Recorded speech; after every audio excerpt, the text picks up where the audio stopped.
ভালো করে খেয়াল করবেন কথাগুলো, হ্যাঁ। একটা ঘরের মধ্যে 4টা মোমবাতি ছিল। তো সেই 4টা মোমবাতিরই আলাদা আলাদা করে একটা নাম ছিল। প্রথমটার নাম ছিল শান্তি, দ্বিতীয়টার নাম ছিল বিশ্বাস, তৃতীয়টার নাম ছিল ভালোবাসা, এবং সর্বশেষ যেটা তার নাম হচ্ছে আশা।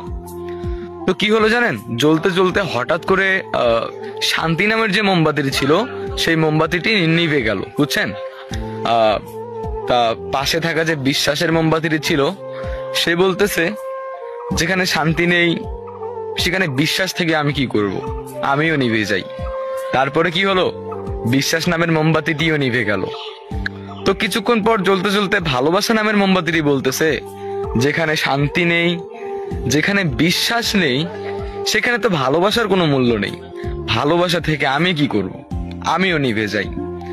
তো 4টা মোমবাতির মধ্যে 3টা মোমবাতি নিভে গেল। কি কি নিভে গেল?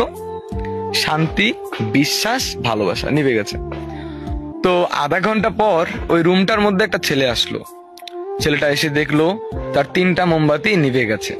তো সে কি করলো, আবার লাস্টে যেই মোমবাতিটি জ্বলতেছিল, মানে যে আশা নামে মোমবাতিটি জ্বলতেছিল, সেই মোমবাতিটি দিয়ে সে আবার পুনরায় সেই 3টা মোমবাতিকে আবার জ্বালিয়ে দিল।